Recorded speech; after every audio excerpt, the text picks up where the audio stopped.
السلام عليكم ورحمة الله وبركاته. أهلا بحضراتكم في حلقة جديدة من برنامجنا. إن شاء الله النهاردة عاملين على الفيس كده اللايف بتاعنا، وبنقول أسباب تراجع فرقة الأهلي.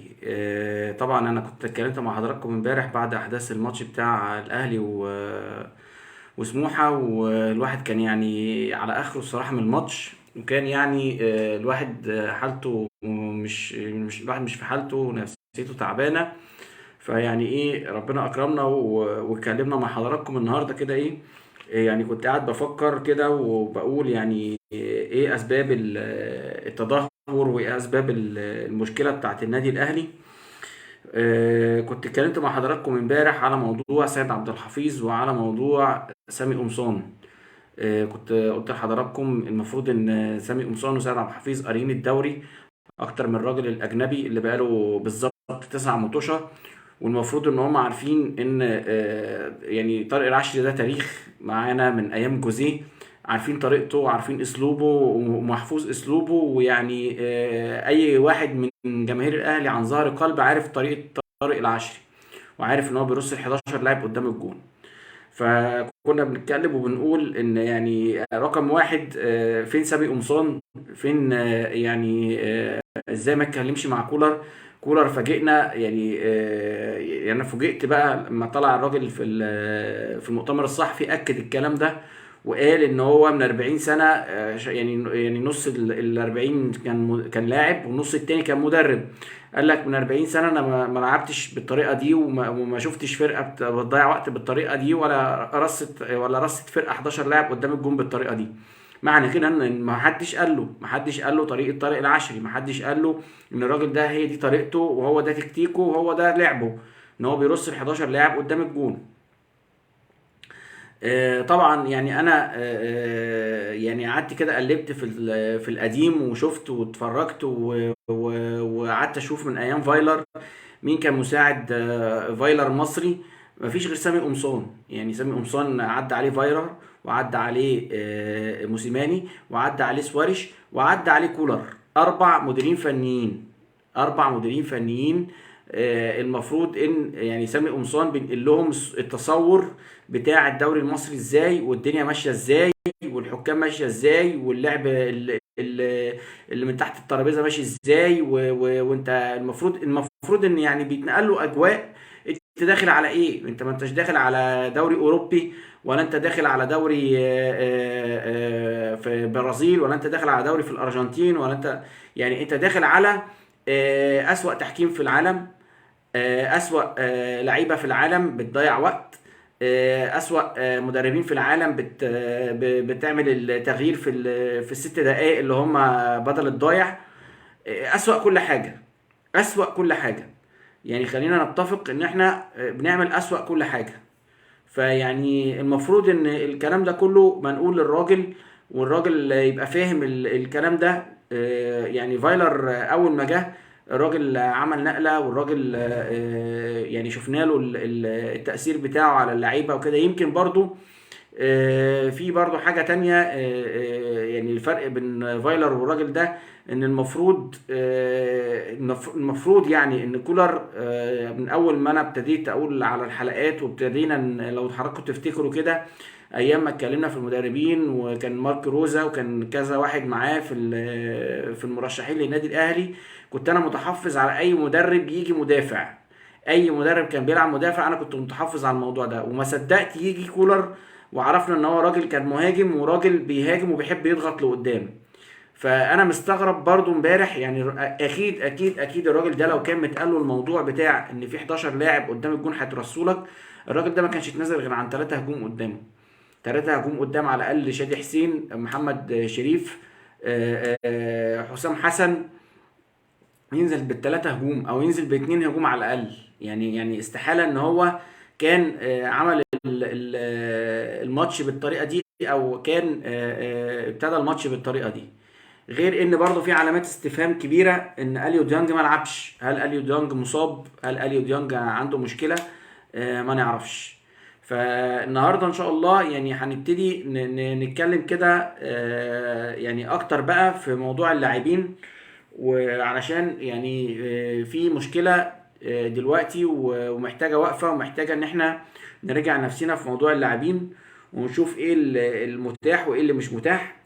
كان في برضو ناس طلعت على الفيسبوك وقعدت تتكلم عن موضوع دخول الجمهور، وان الجمهور بقى عنده مشكلة في التذكرة، سعر التذكرة، وعنده مشكلة في ان هو بيتاخد منه حاجات، وعنده مشكلة في كذا، وعنده مشكلة في كذا، وعنده مشكلة في كذا. طب انا مع الجمهور في كل اللي هم قالوه ده، بس الجمهور كان في عز ان الاهلي كان محتاجه. الجمهور كان بتروح تقتحم التتش. فين الجمهور؟ يعني فين الجمهور من الناس اللي كانت بتروح ملعب التتش، وكانت تهتف للفرقه، وكانت بتقف قدام الملعب حتى لو ما عرفتش تخش، حتى لو محرومين من الدخول، حتى لو اي حاجه. يعني جماهير الاهلي ما شاء الله بتعرف تعمل المستحيل. جماهير الاهلي بتعرف تعمل يا جماعه المستحيل، وانا متاكد من الموضوع ده وعن ثقه. يعني جمهور الاهلي بالذات ما تقدرش تقف قدام جمهور الاهلي في اي حاجه عايز يعملها. استحاله ان انت تقف. كان تركي آل الشيخ واقف قدام جمهور الاهلي. يعني تركي آل الشيخ بنفوذه وفلوسه وكل اللي كان فيه ده، كان عارف يقف قدام الجمهور، كان عارف يعمل حاجه قدام الجمهور. لكن ما قدرش يقف قدام جمهور الاهلي. جمهور الاهلي يعني خلاه ما يسواش ثلاثة تعريفه. فين الجمهور فعلا؟ يعني الراجل كولر يعني انا شايف ان هو بيتكلم صح. انا شفت النهارده تعليقات بتتكلم اصل سعر التذكره، اصل مش مبررات. دي مش مبررات. حضرتك واحد من جمهور الاهلي، عندك يعني المقر النادي الاهلي عندك، لو تقدر ان انت تهتف قدامه. لو عرفت، يعني لو الناس عرفت ان هي تخش التدريب وتخش التتش، مفيش مشكله ان الناس تآزر اللعيبه. مفيش مشكله خالص. ما طلبناش من حضرتك ان انت تخش تدفع تذكره بقد كده في قد كده، وتقولي تذكرتي، وتقولي مش عارف ايه، علشان خاطر تخش. ومع ذلك برضو نرفع القبعه للجمهور اللي بيروح. يعني معلش، يعني مع احترامي للكلام، انا دلوقتي بقول وجهة النظر، الاتنين وجهتين النظر. يعني كولر بيقول الجمهور قليل، بس برضو يا كولر الجمهور ما بيبطلش اهتاف من اول الماتش لاخره. يعني امبارح اتكلمت وقلت الكلام ده، قلت الجمهور من قبل الماتش بساعة بيهتف لحد اخر نفس بيهتف. طب يعني جالك واحد، جالك 10، جالك مليون، الناس بتعمل اللي عليها، ما بتبطلش هتاف. كون ان في لعيب والزمالك بيعرف يدخل اكتر ومش عارف ايه والكلام ده. معلش، يعني خلينا احنا واقعيين، وخلينا احنا ايجابيين كجمهور اهلي. ما فيهاش مشكله لما نروح نقف قدام النادي الاهلي بكل احترام، ونهتف ونحمس اللعيبه، ونحمس الجهاز الفني، ونحمس الناس كلها. ما فيهاش مشكله خالص. ما عنديش ادنى مشكله. فدي كانت وجهة نظري بالنسبة لدخول الجمهور، او بالنسبة للجمهور عموما. يعني الجمهور نرفع له القبعة، والجمهور يعني بيعمل اللي عليه وبيهتف ويعني مفيش ادنى مشكلة منه. بس محتاجين اكتر يا جماعة. محتاجين يعني جمهور الاهلي مش قليل. جمهور الاهلي بيغير الاستفتاءات، وبيغير الموازين بتاعت الاستفتاءات. يعني احنا شفنا اول امبارح لما الراجل الزملكاوي عمل وقف زيزو مكان واحد اسمه مستعار، وفي الاخر برضو جمهور الاهلي سقط زيزو. يعني ايه يا جماعه؟ يعني ده احنا 80 مليون. يعني ال 80 مليون دول مش عارفين يعملوا كده، يعني وقفة حب كده للنادي الاهلي قدام النادي الاهلي كده، ويخش التتش، او لو ما تسمحلوش ان هو يقف يؤازر الناس. يعني عايزين كده مؤازرة جامدة من الناس، ونعمل حملات على الفيسبوك، نقول يعني محتاجين من الجمهور ان هو يروح يعمل وقفة قدام النادي الاهلي، يهتف للجماهير، يهتف قصدي للعيبة، يهتف للناس، يحمس الناس. ما فيهاش ادنى مشكلة. وما فيهاش ادنى مشكله الجماهير لو زعلانه تقول ان هي زعلانه، عادي جدا. يعني ما فيهاش ادنى مشكله. الجمهور من حقه ان هو يعبر عن رايه. من حقه ان هو لو لعيب عمل حاجه، او لعيب شايفينه ان هو مش قد المستوى، ما فيهاش ادنى مشكله. ان هم شفنا السنه اللي فاتت كانت الجماهير بتهتف ازاي قدام اللعيبه، وكانت بتقول لهم خلي عندكم دم والعبوا وي وي وي والكلام ده. ما فيش ادنى مشكله، ما عندناش مشكله في حاجه زي كده يعني. والحاجه التانيه قلنا ان احنا هنتكلم في موضوع اللعيبه شويه باستفاضه. بصوا يا جماعه، يعني انا برضو حضراتكم ارجعوا للحلقات بتاعتي. انا كان عندي تحفظ من الاول خالص على الصفقات بتاعت الاهلي. انا كنت شايف ان يعني الصفقات من جوه النادي، من جوه الدوري المصري، يعني انا كنت معترض عليها. يعني انا كنت معترض على محمد رضا بوبو والحمد لله ما جاش. كنت معترض على سعد ميسي، وكنت معترض على شادي حسين، وكنت معترض على حسام حسن. يعني حسام حسن كان المفروض ان هو يطلع اعاره بعد الموسم اللي قضاه مع موسيماني وسوارش، وما اداش اي حاجه. كان المفروض ان هو يطلع اعاره ساعتها. معرفش ايه السبب ان هم يقعدوه تاني. معرفش ايه السبب ان هم يكملوا معاه تاني. كميته مش جايه يا جماعه مع الاهلي.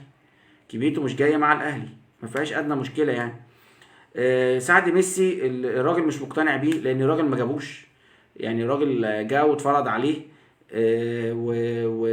ولقاه موجود، او يعني خلاص كان النادي الاهلي خلص فيه، بس الراجل مش مقتنع بيه. يعني الراجل كولر مش مقتنع بيه. يعني ما انت عندك فايلر ما كانش مقتنع باليو بادجي، واليو بادجي دلوقتي سمعنا ان هو جاي بيقول ان هو خلص العقد بتاعه مع الفرقه اللي كان معاه في فرنسا، وجاي بيستأذن ان هو يتمرن مع الاهلي علشان كولر يشوفه لعل وعسى يوافق عليه. فيعني ما اكم يا جماعه من يعني من ناس مدربين جم في الاهلي ورفضوا لعيبه. ده يعني مفيش اكتر من جوزيه. يعني جوزيه اللي كان اسطوره النادي الاهلي، في لعيبه كتيره قوي جابها وفي الاخر ما استفادش منها. واللعيبه دي يعني اللي قال عليه جوزيه اكس، فعلا خلاص اكس، ملوش مستقبل وملوش اي حاجه فيعني ما فيهاش مشكله ان انتوا حضراتكم بتقولوا او بتطلعوا في الاعلام هو سعد ميسي فين. شوبير كابتن شوبير طلع بيقول هو سعد ميسي فين، هو شادي حسين فين، هو مش عارف. طب الراجل مش مقتنع بالصفقات دي يا كابتن، يعمل لك ايه يعني؟ يعني المفروض ان انت يعني تخلي الراجل يلعبهم بالعافيه. الراجل فكر اوروبي، اللي بيديه في التدريب بيلعبه. شايف من وجهة نظره الناس دي ما بتدوش في التدريب. الراجل ده فكره ان هو عايز لعيبه صراع، عايز لعيبه تنقل الكوره من ورا لقدام بسرعه، عايز لعيبه تخلص. مش شايف ان اللعيبه دي ممكن تديله اللي هو عايزه. عادي جدا، ما فيش ادنى مشكله يعني. دول بالنسبه للصفقات.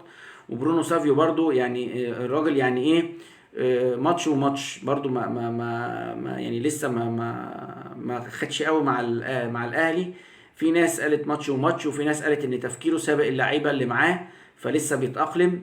فما نقدرش ان احنا نقول عليه ان هو يعني وحش او حلو. الكور اللي اتوحت له والكور اللي خلصها.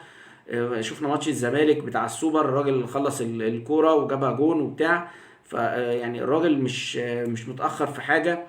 وبرضو يعني المفروض ان اللعيب مش بنحكم عليه من هو لوحده. يعني المفروض ان في فرقة بتسانده وفي فرقة بتساعده.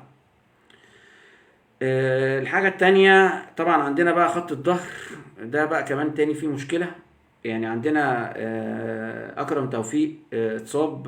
يعني نتمنى له الشفاء ونتمنى له ان هو يبقى في احسن حال يعني بالرباط الصليبي تاني. فعندنا محمد هاني طبعا مكانه. والناس عمالة تقول ندعم محمد هاني ومش ندعم محمد هاني. يعني معلش مع احترامي لحضراتكم، محمد هاني من برضه من ايام فايل يا جماعة. احنا شوفوا الفرق اللي حوالينا. الزمالك شوفوا غير كام فرقة. يعني شوفوا الزمالك غير كام فرقة يا جماعة، وغير أجهزة فنية بالكامل. احنا معانا كابتن سامي قمصان وكابتن سيد يعني وسيد عبد الحفيظ بقالهم كتير قوي في الجهاز الفني. يعني هل ما يعني انا والله العظيم انا ما عنديش ادنى مشكلة مع الاتنين، وبكن لهم كل احترام وتقدير.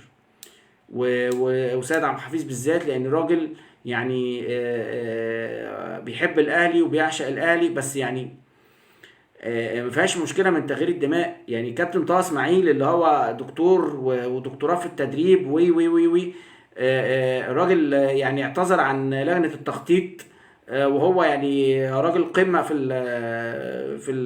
المجال. يعني ما فيهاش مشكله. انت يعني لو انت مثلا خلاص ان انت مش قادر تسيطر او ما فيهاش مشكله ما تعتذر. وسمعنا فعلا اخبار ان سيد عبد الحفيظ كان عايز يعتذر في اول السيزون، وكابتن الخطيب جدد الثقه فيه وبتاع. يعني احنا ما عندناش مشكله في مع كابتن سيد عبد الحفيظ، بس يا جماعه يمكن برضو يعني الدماء يعني لما تتجدد ما فيهاش مشكله. ده مش عيب يعني، ولا ده عيب ولا ده حرام ان الدماء بتاعت الفريق تتجدد بطاقم كامل كله، بما فيهم كابتن سيد عبد الحفيظ وكابتن سامي قمصان. يعني كابتن سيد عبد الحفيظ ماشي، يعني احنا ممكن راجل اداري قوي وبتاع واللاعيبه بتعمل له حساب وكل حاجه وبيعمل عقوبات وي وي وي. كابتن سامي قمصان يعني خبرته برضو مش كبيرة، محتاجين حد خبرة. والكلام ده اتقال اكتر من مرة واتعمل اكتر من مليون مرة في الميديا. علاء ميهوب يجي، ناس كتيرة قوي اتقالت، محمد يوسف، علي ماهر، كابتن عماد النحاس. الناس دي يا جماعة عندها خبرة بالدوري المصري. يعني هل مثلا احنا يعني هنفضل نغير مدربين كده؟ يعني ما برضو يعني حضراتكم، ما انتوا عندكم المدربين الاجانب ما موجودين في الدوري المصري. عندك فريرا، وعندك الراجل زوران ماميتش بتاع الاتحاد، وعندك مين تاني يا رب، وعندك بابا فاسيليوس بتاع المحله. يعني هل الثلاثه دول المساعدين بتوعهم ما بيقولهمش الفرقه اللي قدامكم ايه والفرقه اللي قدامكم بتعمل ايه؟ يعني ما اعتقدش ان الناس دي جاهزه ان هي تفهم فكر الفرقه اللي قدامها، او بلاش فكر يا عم، بلاش فكر، تفهم الدوري المصري ماشي ازاي.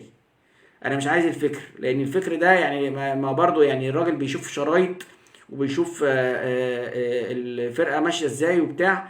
فالراجل بيشوف اللعب يعني من وجهة نظر اللعب الحقيقي. يعني مثلا دلوقتي كولر اتفرج على ماتش الاتحاد وسموحه. هل سموحه بتلعب قدام الاتحاد زي ما بتلعب قدام الاهلي؟ استحاله.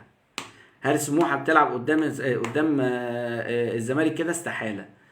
يا جماعه فرقه الاهلي كل الفرق بتستقتل قدامها علشان اللعيبه عايزه تيجي الاهلي. دي حاجه معروفه، دي حاجه يعني الف ب كوره. انا عايز اثبت نفسي، عايز اروح الاهلي، عايز ابقى اروح الزمالك، عايز يبقى ليا وضع تاني، فبستقتل. فلازم الراجل يبقى عنده وجهة النظر دي، ولازم الراجل يبقى فاهم ان هو اللعيب اللي بيلعب قدام الاهلي، الفرقه اللي بتلعب قدام الاهلي بتلعب حياه او موت. اذا ما كنتش الفرقه بتاعت الاهلي هتنزل تاكل النجيله، هتنزل تقطع الفرقه اللي قدامها، مش هنكسب يا جماعه. احنا بقالنا 3 سنين في الوضع ده، مع موسيماني في الوضع ده، ومع سوارش في الوضع ده. مش عارفين ناخد الدوري بسبب اللي بقول لحضراتكم عليه ده. مفيش الحد اللي يقول للمدرب انت في دوري سيبك، اركن بقى اوروبا، اركن موسيماني جنوب افريقيا، اركن كل الكلام ده على جنب. انت في دوري اللعيبه بتستقتل قدامك، اللعيبه بتضيع وقت قدامك، المدربين بيضيعوا وقت قدامك، الحكام مش معاك، الدنيا كلها مش معاك. انت حضرتك بتلعب كأنك كده بتلعب ماتش بوكس لوحدك قدام راجل وجمهور، وانت مالكش جمهور. انت بتلعب كده في ارض بعيدة عن بلدك. هو ده نفس الكلام، هي دي نفس الكلام. اصرارك من جوه وعزيمتك هما اللي يخلوك تكسب، وحميتك وغيرتك على الفانيلا بتاعتك، وغيرتك على مكانك وانتمائك لمكانك، هو ده اللي يخليك تكسب. انما غير كده عمرك ما هتكسب، عمرك ما هتيجي قدام. فنرجع لمرجوعنا زي ما كنا بنتكلم في بقية التشكيل بتاع فرقة الأهلي. قلنا محمد هاني وأكرم توفيق وكريم فؤاد، الثلاثة دول. يعني طبعا خسرنا أكرم توفيق. أنا بكلم حضراتكم دلوقتي بالنسبة للجناح، فالجناح دلوقتي اتأثر بإصابة أكرم توفيق. فدلوقتي احنا عندنا محمد هاني وكريم فؤاد. الراجل كولر شايف كريم فؤاد قدام، مش شايفه ورا. شايف ان هو عمل مباراة مع الداخلية. ماشي يا عم، انا هقول ان انت فكرك تمام، وعملت يعني خليت كريم فؤاد زي فيرود. بس يعني يعني تنقصك حاجة بسيطة. يعني تنقصك حاجة بسيطة، يعني توفيق هيحالف كريم فؤاد في مرة، مش هيحالفه كل مرة، لان هو الراجل مش هداف. الراجل ما عندوش حساسية التهديف. يعني الراجل ما هواش هداف. الهداف ده بيبقى عنده حس، بيبقى عنده يعني يعرف ازاي يخلص بالكوره، يعرف ازاي يلعب الكوره. يعني شفنا الفرصه الوحيده اللي جت لكريم فؤاد امبارح، واستلمها صح، شاطها في السماء. يعني مش عارف اقول ايه، بس يعني الراجل يعني لازم حضرتك تفهم ان كريم فؤاد مش مهاجم. كريم فؤاد بيلعب وينج، وبيلعب مكان محمد هاني، مش مهاجم. فيعني لازم حضرتك تراجع تاني وجهة نظرك في الموضوع ده. واشوف ان كريم فؤاد في الوقت الحالي يبقى احسن من محمد هاني. ده انا اشوف كده يعني الاولى والادق ان كريم فؤاد يرجع مكان محمد هاني، ويلعب مكانه حسين الشحات. ده راجل بيعرف يعدي. الراجل شفناه في ربع ساعة خلص كورة، استقتل على كورة، شاط شوطة، مش عارف ايه بتاع. الراجل عايز يلعب. ما انت حضرتك عاقبته وقعدته وعملت يعني قومته. الراجل بقى سيبه يلعب بقى. يعني الراجل سيبه بقى ان هو يورينا نفسه، ويورينا دنيتنا. يعني كنت اتمنى ان انت تعمل بنفس الطريقه دي مع محمد مجدي قفشه واحمد عبد القادر. انا كنت شايف ان انت الاثنين دول هيبدلوا مع بعض، مش برونو سافيو. يعني برونو سافيو يعني انا شايف ان الحساسيه اتعملت على ما فيش بين برونو سافيو وقفشه، ان هم يبدلوا مع بعض، او قفشه يحس ان برونو سافيو احسن منه فهو اللي بيلعب. انا كنت شايف ان يعني احمد عبد القادر وقفشه هما اللي كان المفروض يبقوا بدل البعض. الاتنين صناع لعب. يعني الاتنين صناع لعب، والاتنين يعني بحس ان هما الاتنين في الملعب كتير، لان الاتنين نفس الفكر ونفس الترقيص ونفس اللف بالكوره ونفس ونفس ونفس ونفس. فانت حضرتك المفروض ان انت وجهة نظري يعني يعني المتواضعة، ان محمد مجدي قفشه واحمد عبد القادر الاثنين دول يبدلوا مع بعض. برونو سافيو يعني ما يخشش كارت حشر في الموضوع ده، لاني قفشه اخد على صدره وحس ان هو يعني ازاي الراجل الاجنبي بيلعب مكاني وبتاع وكده. فما اعرفش مستواه ماله، ومستواه متدهور، ما نفهمش فيه ايه. وبالمناسبة قفشة برضو النهاردة تصريحات نازلة. انت جبته مكان عبد الله السعيد، وعبد الله السعيد يعني كان بيعمل يعني ما فيما معناه يعني ان اللعب بتاع قفشة كله عبد الله السعيد بيعمل اضعافه. يعني لو عبد الله السعيد لعب ربع اللي بيلعبه قفشة هيبقى احسن منه. طيب يعني قفشه لعيب وحش صح. انا همشي مع حضرتك ان قفشه لعيب وحش، بس قفشه في يوم من الايام جاب لك بطوله القضيه، ممكن اللي احنا عمالين بنحتفل بيها لحد النهارده. لحد النهارده كل جمعه احنا بنحتفل بالقضيه ممكن بتاعت قفشه صح. لو كانت القضيه ممكن دي ما جاتش، وكان قفشه ما لعبش الكره دي والكره دي جت جون، هل كنت حضرتك هتاخد دوري الابطال؟ هل حضرتك كنت هتتأهل لكأس العالم؟ هل حضرتك كنت هتحتفل بالقضية ممكن دي لحد النهارده؟ يعني انا مع حضرتك ان هو مستوى وحش. انا مع حضرتك ان هو بيتحنجل كتير بالكوره، وبيلف بالكوره، وبيعمل بالكوره، وبيخلي بالكوره. بس يعني مع احترامي للآراء، ومع احترامي لكل حاجة، في لعيبة في الأهلي ما عملتش يعني الموضوع ان هو يكسبك ماتش ده القضية ممكن دي يعني في لعيبة كتيرة ما عملتهاش جوه النادي الأهلي، وبتلعب لحد الان. فيعني لازم برضو يعني ندي لكل واحد حقه، ولازم ندي لكل واحد يعني آه، آه، دفعة معنوية. احنا بنقول النهارده او من امبارح ان احنا زعلانين من كل اللعيبة. يعني احنا بنقول ان اللعيبة كلها مقصرة، واللعيبة كلها عندها مشكلة، واللعيبة كلها محتاج ان هي يعني يعاد تاني يعني تأهيلها. محتاجين دكتور يبقى نفساني، يبقى موجود مع اللعيبه. ما فيهاش مشكله خالص. الراجل مانويل جوزيه لما الفرقه بتاعت الاهلي حس ان هي تشبعت، وحس ان هي ملكت الدنيا كلها بالبطولات، جاب دكتور نفساني. ما فيهاش مشكله خالص. ايه المشكله لما اجيب، يعني انا قلت كذا مره في حلقات، ايه المشكله لما اجيب دكتور نفساني يقعد مع محمد شريف، الراجل اللي عنده مشكلة ومن ساعة ما موضوع كروش وطلعه مش عارف ايه حالته النفسية سيئة. ايه المشكلة لما يقعد مع قفشة؟ ايه المشكلة لما يقعد مع عمرو السولية؟ ايه المشكلة لما يقعد مع محمد هاني؟ ايه المشكلة لما يقعد مع ياسر ابراهيم؟ مفيش مشكلة خالص، مفيش ادنى مشكلة. يعني مش الموضوع مش صعب، والموضوع مش مهلك. نرجع تاني للتشكيل، ونرجع تاني للكلام اللي احنا بنتكلم فيه. عندنا الوينج الناحية التانية علي معلول، وبديله محمد أشرف. دي بقى يعني فيها علامات استفهام كبيرة جدا، وفيها علامات استفهام يعني لحد الآن احنا مش عارفين ايه المشكلة. ان الاهلي مش عارف يجيب بديل لعلي معلول محترم. يعني علي معلول لو ما بيلعبش الوينج ده بيبقى ضايع. يعني احنا ليه؟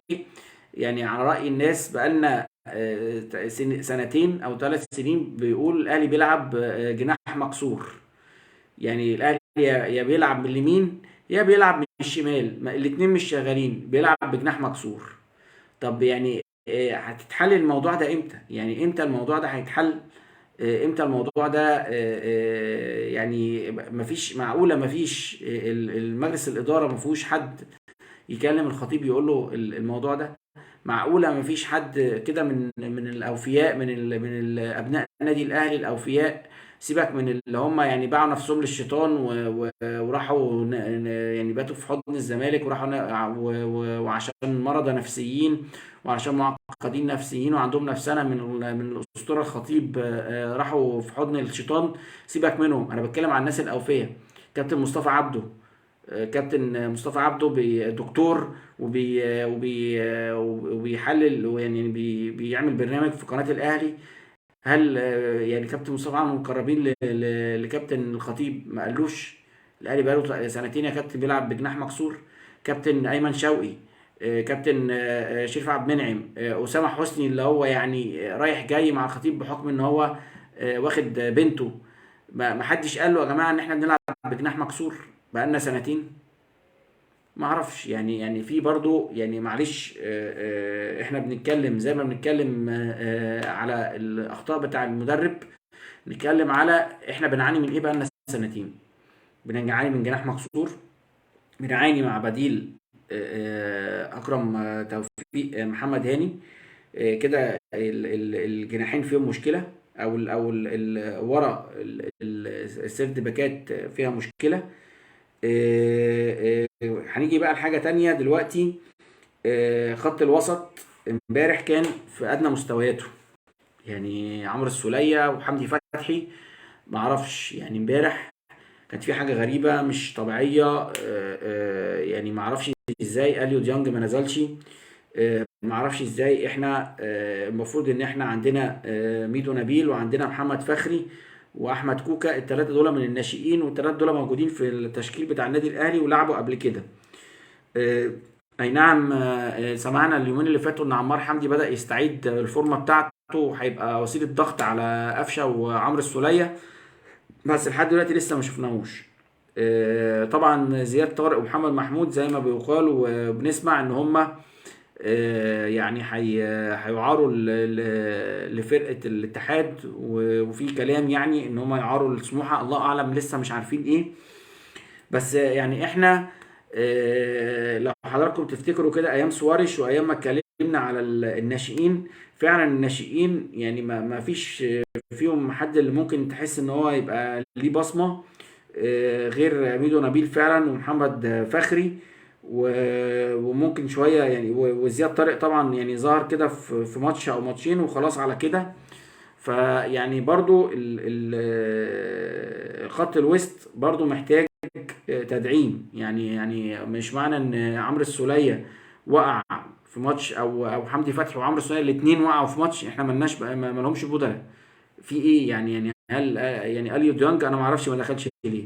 كان ممكن حضرتك تسحب واحد منهم وتنزل اليو ديانج، نزل محمد فخري، نزل ميدو نبيل. امبارح شفنا رأفت خليل. يعني رأفت خليل راجل نزل بقاله كتير ما لعبش، بس يعني كان باين في الملعب، كان باين حميته، وكان باين روحه، وكان باين اصراره في الملعب. فيعني في حاجة مش طبيعية بقالها سنتين، مش عارفين نعالجها. محتاجين ان احنا هل مثلا ولسه برضو عندنا مشكلة كهرباء برضو، يعني في تعثرات في الاهلي كتير.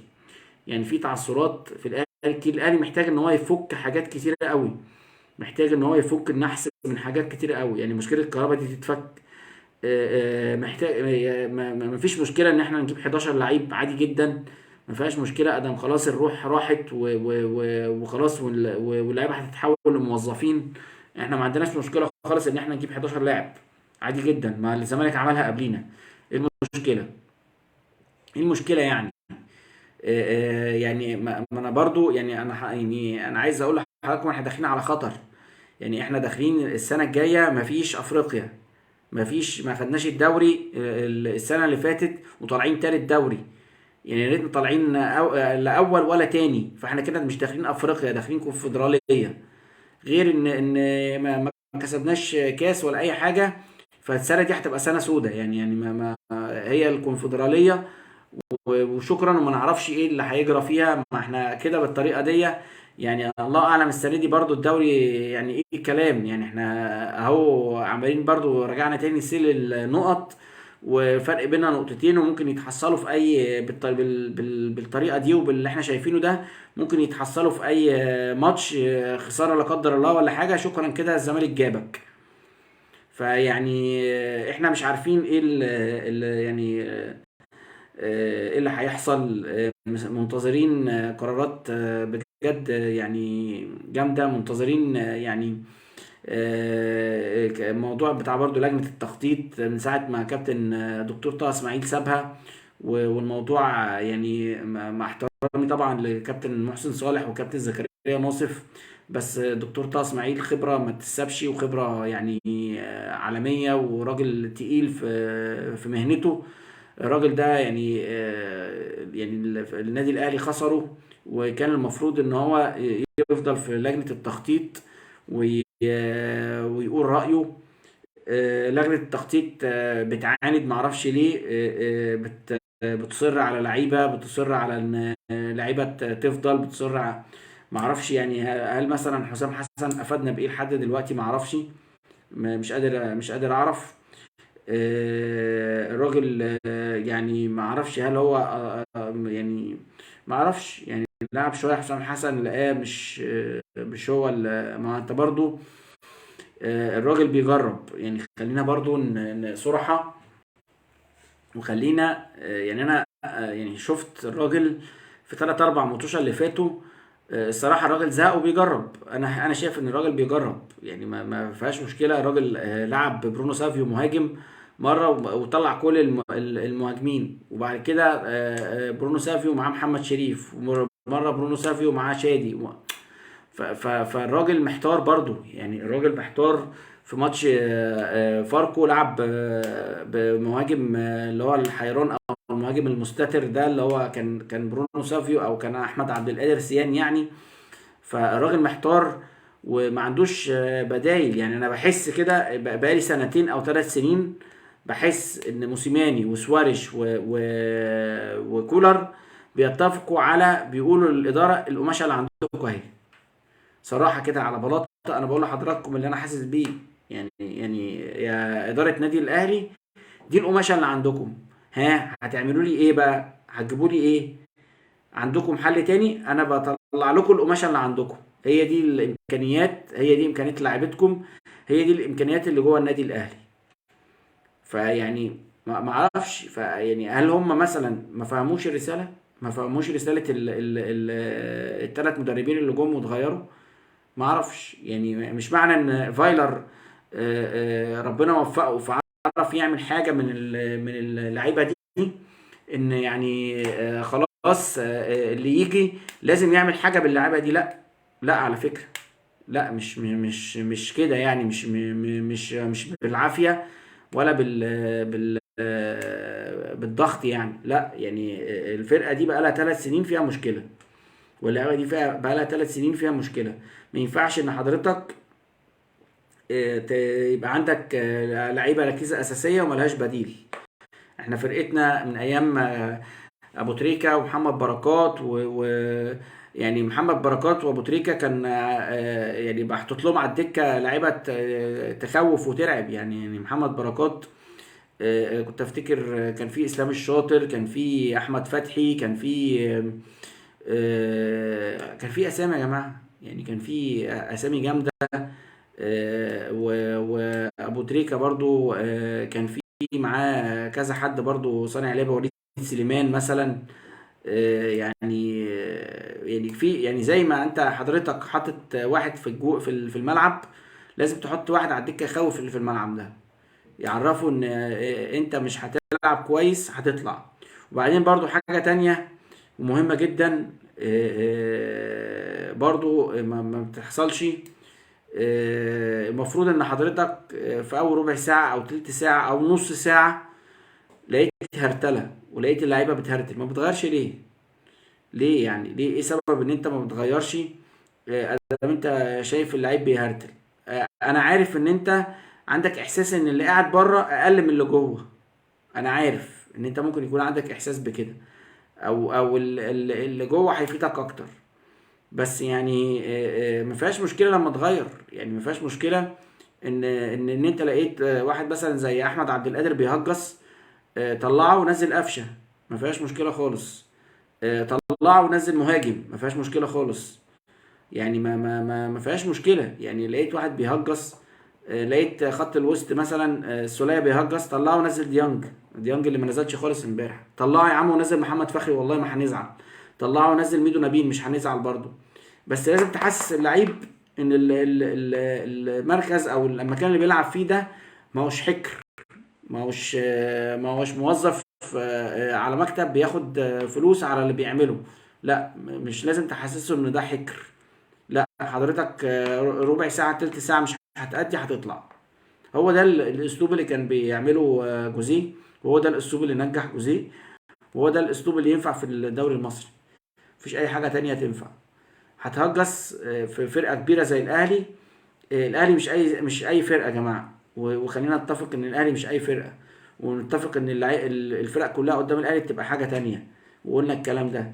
فحضرتك تلت ساعة ربع ساعة حضرتك ما انتش عارف الفرقة اللي انت بتلعب فيها دي ايه، وما انتش عارف الفرقة اللي قدامك بتعمل ايه قدامك وبتموت نفسها ازاي، يبقى تطلع مفيهاش مشكلة خالص. كنت منتظر امبارح ان بين الشوطين كولر يغير. فوجئت ان هو كمل بالفرقه. صراحه انا فوجئت ان هو كمل بالفرقه، ما اعرفش ازاي هو كمل بالفرقه بعد السنه لحد الدقيقه 60 ولا 70 وبدا يغير. يعني الفرقه انا كنت منتظر بين الشوطين يعمل حاجه، يطلع عمرو السوليه او يسحب حمدي فتحي وينزل اليو ديانج، يعني يغير في اللي قدام. برونو سافيو كان تايه، يطلعه وينزل قفشه، او يطلع احمد عبد القادر وينزل قفشه، ينزل حسين الشحات مكان محمد هاني، ويرجع كريم فؤاد ورا. فانا كان نفسي ان يعني امبارح يعمل اي حاجه جديده، اي تغيير تكتيكي. مفيش يعني ما للاسف الشديد ان ما اعرفش يعني. انا بقول ان يعني الموضوع منقسم 50 50 50 على كولر و50 على قمصان وسيد عبد الحفيظ، ان هم مش مفهمين طبيعه الدوري المصري ماشيه ازاي. نتمنى يعني ان احنا نشوف طبعا الماتش الجاي بتاع الاهلي باذن الله مع السيراميكا. شاء الله باذن الله يعني يوم الاربع او الخميس، يعني على ما اتذكر يعني ان هو الماتش تقريبا يوم الاربع. الاهلي هيلعب مع السيراميكا الساعه 7. يوم الاربع، لان الزمالك طبعا سابقه بيوم بعديها، هيلعب بعديها. نتمنى ان يعني نشوف حاجه جديده وحاجه تانية، ونتمنى ان احنا نخلص من نغمه مفيش مطوشه، ومفيش حاجه مضايقانا، ومفيش حاجه قادرين نلعب كل 48 ساعه. لان احنا الراحه اذتنا، والراحه خلت اللعيبه موظفين. لا، احنا عايزين نلعب كل 48 ساعه. يمكن يعني اللعيبه دي تتخلى عندها دم، يمكن يعني اللعيبه تلعب. فيعني موضوع 48 ساعة ده أنا مش شايف إن هو مشكلة، ومش شايف إن هو في مشكلة يعني. يا ريت الإدارة تخلي بالها بقى في يناير، يعني تعمل لنا صفقات محترمة. اعتقد ان احنا محتاجين يعني انا نفسي وامنية حياتي ان انا يعني لو قابلت حد من الناس المسؤولة لهم ارجوكم مش عايزين حد من الدوري المصري، ارجوكم مش عايزين حد من الدوري المصري، ارجوكم مش عايزين حد من الدوري المصري. لو هتيجي على اننا ن ن ن يعني اقول لكم ايه، احنا دلوقتي قدامنا قال لك ان احنا ممكن نجيب 2 لعيبة تحت السن، غير اللي عندنا، يعني غير علي معلول، غير اليو ديانج، غير برونو سافيو، غير بيرسي تاو. بيرسي تاو انا شايف ان هو كفايه عليه كده. يعني بيرسي تاو ما يعني موضوع الاصابات ده وموضوع الدنيا دي خلاص كفايه بقى. تشوفوا له صرفه، وتجيبوا لنا واحد ورا وينج مكان علي معلول سوبر يلعب ورا، او مكان محمد هاني. يعني انا شايف ان يعني ايه إن نستغنى عن موضوع ان احنا نجيب حد يبقى في خط الوسط صانع لعب. 2 ورا يمين وشمال مكان علي معلول ومكان محمد هاني. واحد مهاجم. ده اللي احنا محتاجينه دلوقتي في الفتره، في الوقت الحالي ده اللي احنا محتاجينه، يمين وشمال ورا، و معاهم قدام مهاجم سوبر. يعني اتمنى ان انا ما كنتش طولت على حضراتكم النهارده. الموضوع مش سهل، والموضوع يعني عايز تفكير عميق، وعايز الإدارة تفكر جديا، بدل ما الدوري الثالث يضيع على التوالي، ونشمت فينا الأعادي ونطلع ميدو صح، ويطلع ان هو صح، ويقول هيبقى للتاريخ ان هم ياخدوا 3 دوري ورا بعض. نتمنى ان يعني يا رب يا رب يعني ما تشمتش فينا اعادي يا رب، واسترها معانا كده، والدنيا تعدي على خير، والخطيب يحل الازمه، وكولر يحل الازمه بتاعت اللعيبه، وصحصح معانا كابتن سامي وكابتن سيد كده يعرفوا الليله فيها ايه. وان شاء الله هنتقابل مع حضراتكم بكره في حلقه جديده. ما تنسونيش تتابعوني باللايك والشير بتاع حضراتكم، والسلام عليكم ورحمه الله وبركاته.